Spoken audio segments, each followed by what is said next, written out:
आज Doubtnut app download करें। Doubtnut पर अपने सभी गणित, रसायन विज्ञान, भौतिक विज्ञान और जीव विज्ञान के डाउट्स का करो सफाया। बस प्रश्न की फोटो खींचो, एक ही प्रश्न को क्रॉप करो और तुरंत वीडियो सोल्यूशन पाओ। अभी डाउनलोड करें। फ्रेंड्स, हमारा प्रश्न है न तल पर लौटनी गति कर रही वस्तु के लिए वेग, त्वरण व समय के व्यंजक प्राप्त कीजिए। ओके, क्वेश्चन को हम फिगर के थ्रू समझते हैं। हमारा क्वेश्चन क्या बोल रहा है कि हमारा ये कोई आनत तल है जिसका झुकाव जो है थीटा है। तो अगर इस आनत तल पे हमारी कोई वस्तु लुढ़क रही है तो इसके लिए हमें क्या निकालना है? इसके लिए जो है हमारा त्वरण का व्यंजक, वेग का व्यंजक और जो है समय का व्यंजक निकालना है। तो मान लेते हैं हमारा ये कोई गोला है। ओके, हम गोले को मान के चल रहे हैं, तो वैसे हमारी जो कोई भी अगर आकृति होगी सबके लिए हमारा ये फॉर्मूला अप्लीकेबल होगा। इसको जो है हम जनरल फार्मूला यहाँ पे डिराइव करेंगे। ओके, तो यहाँ पे तो हमारा जो है गोला ये इस पे लुढ़कता क्यों है, मतलब किस बल की वजह से लुढ़कता है। अगर इसका बल का डायग्राम अगर हम देखें तो ये हमारा जो है ये डायग्राम बना है। तो इस पे सबसे पहले जो भार mg जो लगता है नीचे की तरफ लिखता है, तो ये आनत तल के ना तो ऊर्ध्वाधर घटक में होता ना क्षैतिज घटक में, इसलिए इसको दो घटक में डिवाइड करते हैं। अगर ये हमारा थीटा होता तो ये 90 माइनस थीटा होता और ये भी हमारा थीटा हो जाता है। ओके, क्योंकि हमारा ये 90 ये थीटा, तो ये 90 माइनस थीटा और ये ओवरऑल जो है 90 है, तो ये हमारा थीटा हो जाता है। ओके, तो थीटा की डायरेक्शन में हमारा क्या लगता है? हमेशा जो है बल का जो है उसका क्षैतिज घटक लगता है, इसलिए इस तरफ हमारा mg cos थीटा लगता है और इसके जस्ट लंबवत हमारा जो ऊर्ध्वाधर घटक mg sin थीटा लगता है। इस mg cos थीटा को हमारा जो प्रतिक्रिया बल जो तल द्वारा जो है इस गोले पे जो हमारा प्रतिक्रिया बल लगाया जाता है, n जो है जो भी हमारी वस्तु रखी गई है उस पे जो प्रतिक्रिया बल लगता है, n जो है इस वाले घटक को हमारा बैलेंस करके रखता है। और अगर हमारा जो है घर्षण गुणांक जो है म्यू है, तो अगर हमारी गति इस दिशा में हो रही है तो हमारा घर्षण बल क्या लगता है? इस दिशा में, क्योंकि हमेशा घर्षण बल क्या करता है? गति का विरोध करता है, तो इसलिए एफएस जो है इस दिशा में लगता है। तो हमारा क्या होगा? इस पे त्वरण हम कैसे निकालेंगे? इस पे लगने वाले जो परिणामी बल की वजह से जो है हमारा क्या आएगा, वो वहां पे हम जो है न्यूटन का सेकंड नियम लगाएंगे, फिर वहां से m इंटू ए का जो आता है तो वहां से हम त्वरण निकालेंगे। ओके, तो अगर इस पे देखें हमारा एफ नेट क्या लग रहा है, अगर यहाँ पे देखें किस बल की वजह से हमारा ये मूव कर रहा है, तो एफ नेट अगर हम देखें ये तो mg cos थीटा को बैलेंस करेगा, इसलिए हमारा जो ऊर्ध्वाधर दिशा में ये क्या रहेगा? इस दिशा में हमारा साम्यावस्था में रहेगा, सिर्फ इस दिशा में गति करेगा। और किसकी वजह से? एफ नेट हमारा कितना लग रहा है? इस एफ नेट की वजह से कितना? mg sin थीटा माइनस जो है घर्षण बल ऊपर की तरफ लग रहा है, तो ये कितना हो जाएगा? mg sin थीटा माइनस जो है एफएस के बराबर हो जाएगा। ओके, तो यहां से हमारा क्या हो जाता है? इसको हम समीकरण 1 रख देते हैं। अब क्या करेंगे हम जो है घर्षण बल को निकालेंगे। तो घर्षण बल हम कैसे निकालते हैं यहाँ पे? तो ओके, तो यहाँ पे घर्षण बल निकालने का थोड़ा सा दूसरे तरीके से, क्योंकि हम जो है जनरल फॉर्म में चल रहे हैं, तो हम घर्षण बल कैसे निकालेंगे? क्योंकि अगर ये क्या कर रहा है, ये हमारा जो घूर्णन गति भी कर रहा है, स्थानांतरित गति के साथ साथ जो घूर्णन गति कर रहा है, घूर्णन गति क्यों कर रहा है? क्योंकि ये जो घर्षण बल लग रहा है उसको क्या प्रोवाइड करता है? हमारा ये घर्षण बल जो है इसको जो है टॉर्क प्रोवाइड करता है, बल आघूर्ण प्रोवाइड करता है। तो इसके कारण जो बल आघूर्ण इस पे लगता है, उसी के कारण ये क्या करता है कि रोलिंग मोशन करता है, मीन्स हमारे लुढ़कनी गति करता है। और जो घूर्णन गति जो है इसी एफएस के कारण जो इस पे बल आघूर्ण लगता है उसी के कारण करता है। तो बल आघूर्ण अगर हम निकालना चाहे तो अगर इस वस्तु का जड़त्व आघूर्ण अगर हम आई मान ले और इसका कोणीय त्वरण जो अल्फा मान लेते हैं और रेखीय त्वरण जो लग रहा है ए मान लेते हैं। ओके, तो क्या होगा कि इसका जो बल आघूर्ण का जो फॉर्मूला होता है ये हमें पता है, टाउ बराबर क्या होता है हमारा आई इंटू जो है अल्फा के बराबर होता है। तो ये तो फॉर्मूला होता है, लेकिन टाउ को हम कैसे निकाल सकते हैं? हमारा जो एफएस लग रहा है तो हमें पता है कि जो हमारा बल आघूर्ण क्या होता है, जो है जिस पॉइंट पे हमारा लग रहा है बल और जिस अक्ष के सापेक्ष हमारी घूर्णन गति हो रही है, दोनों के बीच जो लंबवत दूरी होती है वो हमारी क्या होती है? आर होती है। तो आर क्रॉस हमारा क्या होता है? एफ। ये भी हमारा क्या होता है? बल आघूर्ण का फॉर्मूला होता है। तो ये फॉर्मूला यहाँ पे हम रखेंगे, क्या हो जाएगा?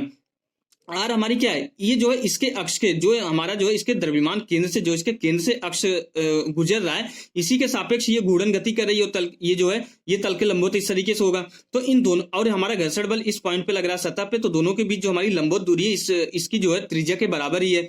मीन्स हमारा क्या हो जाएगा?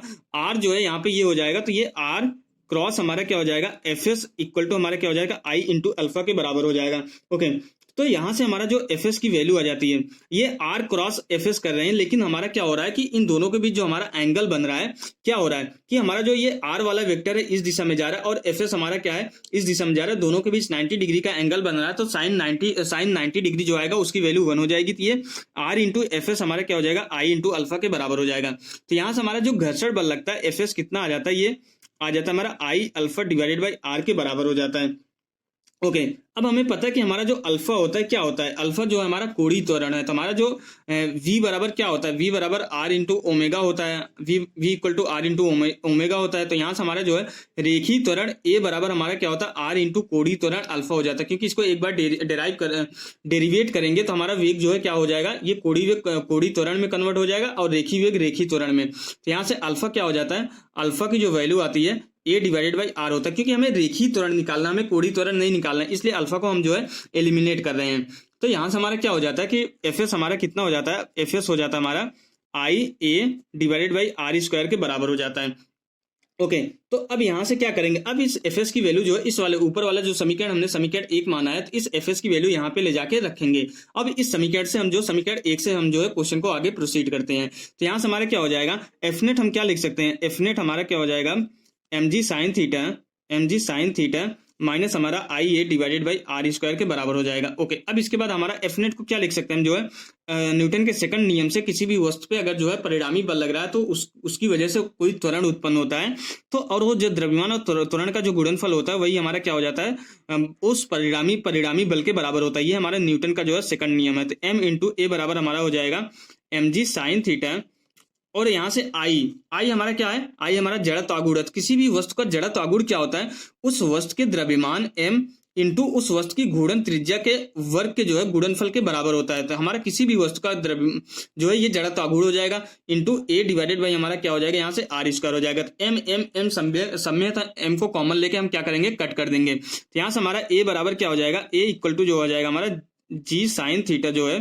a equal to g sine theta minus हमारा जो है k square divided by r square into a के बराबर हो जाएगा। ओके अब जब हम इसको लेफ्ट हैंड साइड पे लाएंगे और ए को कॉमन लेके हम अगर इसको सरल करेंगे तो जो हमारा त्वरण का जो फॉर्मूला निकल के आता है, ए बराबर हमारा क्या हो जाता है, g sine theta divided by जो है हमारा 1 प्लस जो है k square divided by r square हो जाता है। तो हमारा त्वरण का जो है फॉर्मूला यहाँ से डेराइव हो गया है। एक चीज तो हमारा आगे ए बराबर g sine theta divided by 1 plus k square divided by r square, यहाँ पे के स्क्वायर क्या होता है, घूर्णन त्रिज्या होती है। तो हमारा त्वरण जो है अलग अलग आकृतियों के लिए इसी घूर्णन त्रिज्या पे निर्भर करेगा कि कितना होगा, क्योंकि इस घूर्णन त्रिज्या की वैल्यू जो है अलग अलग आकृतियों के लिए अलग होगी और त्रिज्या जो है उस वस्तु की जो है त्रिज्या होगी, और जी साइन थीटा ये सारी चीजें हमारी सेम रहेगी। के और आर की वैल्यू हमारी के की वैल्यू हमारी क्या होती रहेगी, चेंज होती रहेगी। तो यहाँ से हमारा जो त्वरण का व्यंजक निकल के आ गया। अब हम क्या करेंगे, वेग और जो है समय का व्यंजक निकालेंगे। तो वेग का व्यंजक हम कैसे निकाल सकते हैं, हम जो है न्यूटन की गति का तीसरा नियम लगाएंगे, जो कि हमारा क्या होता है, वी स्क्वायर बराबर होता है हमारा you square plus 2a s के बराबर होता है। तो विस्थापन हमारा यहाँ पे आनत तल का विस्थापन कितना हो जाएगा, अगर विस्थापन देखें तो हमारा यही विस्थापन है। ऊंचाई अगर हम h मान लेते हैं ऊंचाई की, ये हमारा थीटा है, तो हमारा क्या हो जाएगा, साइन थीटा क्या हो जाएगा हमारा, sine theta equal to h divided by s के बराबर हो जाएगा। जो विस्थापन हो रहा है हमारा से कितना हो रहा है, s equal to h divided by जो है साइन थीटा के बराबर हमारा क्या हो रहा है, विस्थापन हो रहा है। तो विस्थापन हो गया। प्रारंभिक वेग हमारा जो है, क्योंकि इस आनत तल से जो है विरामावस्था से छोड़ा जा रहा है, तो प्रारंभिक वेग 0 हो जाएगा। तो वी स्क्वायर हमारा कितना हो जाएगा, 2a into H divided by जो है साइन थीटा के बराबर हो जाएगा। अब क्या करेंगे, ए की वैल्यू यहाँ पे लाके हम पुट करेंगे।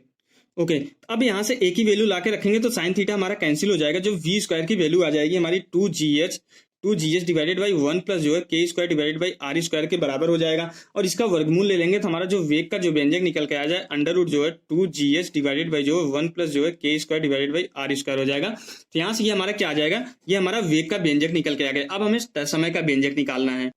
तो यहां से समय का व्यंजक हम कैसे निकाल सकते हैं, न्यूटन की गति के प्रथम नियम से, न्यूटन की गति का प्रथम समीकरण से। तो समीकरण क्या होता है, v बराबर जो होता है u प्लस जो है at के बराबर होता है। तो u हमारा 0 है तो a हमारा कितना हो जाएगा, सॉरी t हमारा कितना हो जाएगा, v डिवाइडेड बाई जो है a के बराबर हो जाएगा। तब हम दोनों की वैल्यू यहाँ पे पुट करेंगे तो t की जो वैल्यू आएगी, v की वैल्यू हमारी कितनी है, अंडर रूट जो है 2gh डिवाइडेड बाई जो है 1 प्लस जो है k square divided by r square है। ये तो हमारी जो है किसकी वैल्यू है, v की। और हमारी a की वैल्यू जो आई है, इसको अगर a की वैल्यू रखेंगे तो हमारा जो डिनोमिनेटर वाली क्वांटिटी है ऊपर आ जाएगी, क्योंकि ये हमारे डिनोमिनेटर में है यहाँ पे, और ये कितना हो जाएगा हमारा जी साइन थीटा के बराबर हो जाएगा। अब जब हम इसको सरल करेंगे तो हमारा जो है क्या, कैसे इसको सरल करेंगे, 1 प्लस के स्क्वायर। अब ये पूरी की पूरी राशि को जो अंडर रूट के अंदर लाएंगे और जो हमारा कट रहा होगा उसको कट कर देंगे। तो हमारा कितना हो जाएगा, t बराबर आ जाएगा हमारा यहाँ पे अंडर रूट जो है 2h1 प्लस जो है k square divided by r square divided by हमारा यहाँ पे ये कितना आ जाता है, तो डिवाइड में हमारा आ जाता है यहाँ पे जी साइन स्क्वायर जो है थीटा के बराबर आ जाता है। तो ये कैसे आ रहा है हमारा, जब इसको हम अंदर ले आ रहे हैं तो ये हमारा जो एक 1 plus k square are square ये अंडर रूट के अंदर आएगा तो इसका वर्ग हो जाएगा, इसलिए ऊपर हमारा एक ये बच जा रहा है। जब ये इधर आएगा तो जी स्क्वायर हो जाएगा, तो ऊपर जो जी है जी से हमारा कैंसिल होकर नीचे से जी बचेगा, और यहाँ पे अंडर रूट के अंदर ले आएंगे तो ये साइन स्क्वायर थीटा हो जाएगा। तो हमारा जो समय का व्यंजक निकल के आया under root 2h 1 plus k square divided by r square divided by जो जी साइन स्क्वायर थीटा के बराबर हो गया। तो यहाँ से हमने जो है वेग, त्वरण और समय तीनों का व्यंजक निकाल लिया। क्वेश्चन में यही पूछा गया था। Okay, thank you. कक्षा 6वीं से 12वीं से लेकर नीट, IIT, JEE वो एडवांस के लेवल तक 1 करोड़ से ज्यादा छात्रों का भरोसा। आज ही डाउनलोड करें डाउटनेट ऐप या व्हाट्सएप करें अपने सारे डाउट्स 8400 400 400 पर।